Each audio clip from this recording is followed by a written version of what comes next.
City's birds have not returned from their migrations, said Beverly Birdsong, an environmentalist. This is not natural. Something is wrong. I bet these events are connected somehow, Batman said. Suddenly, an alarm sounded above them in Wayne Manor. Bruce and Alfred raced up to the study just in time to see a vulture fly out of a broken window. In its talons, it carried an upside-down umbrella containing Bruce Wayne's expensive gold watch, cell phone, and laptop. Must I remind you not to leave your toys lying around? Alfred said. Don't worry, old friend, Bruce replied. All of those items have tracking devices, the latest in Wayne Enterprises technology. Alfred nodded, and they'll lead us straight to the mastermind behind this caper. Bruce hurried to the Batcave to change into his pets. Batman followed the tracking signals through Gotham City streets to the Iceberg Lounge. The lounge was a nightclub owned by the gangster Oswald Cobblepot. Several birds flew in through a skylight. Each one carried an umbrella. The Cape Crusader landed the Batplane on a nearby roof. Then he followed the birds inside. Batman found himself in Oswald Cobblepot's private office. The gangster hopped up to greet the Cape Crusader. I'll have you know this is an exclusive club, he said. Not all flying creatures are welcome. Mr. Cobblepot, I presume, Batman asked. So you're the one behind all of this foul play? Yes, squawked Oswald, but you can call me the Penguin. What's your game, Penguin?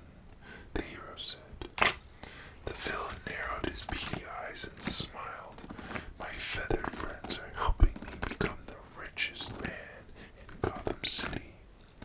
Soon I'll move into Wayne Manor and kick Bruce Wayne to the curb. The only big house you'll be going to is Blackgate Penitentiary, said Batman.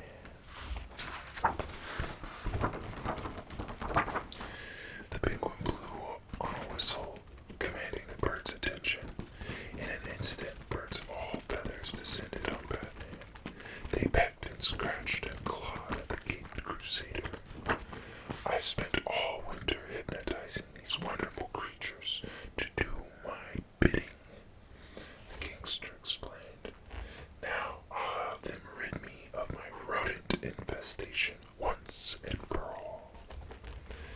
Batman quickly hurled a batarang at the sprinkler system, releasing a torrent of water. The birds snapped out of their trance and flew out of the skylight. Curses, hollered the Penguin. Those birds needed a break, and so do you, Batman said. He tackled the Penguin and they crashed through the office door into the lounge. As they hit the ground, the villain whipped out his trick umbrella. He pointed the end at Batman and sprayed him with a cloud of gas. Whoosh! The hero coughed and sputtered, trying to catch his breath. The Penguin's wicked weapon transformed into an umbrella jetpack. It lifted him up over the ballroom toward another skylight in the ceiling. Penguins do not fly unless it is with style, the villain called as he made his escape. Time to put this turkey on ice, Batman growled. He reached into his utility belt and pulled out a freeze bomb. He hurled the device at the fancy fountain down below. The bomb exploded when it hit the statue. The giant seal sculpture erupted, and a wave of water washed over the Penguin, who was flying overhead. The chemicals within the bomb froze the water in the fountain instantly.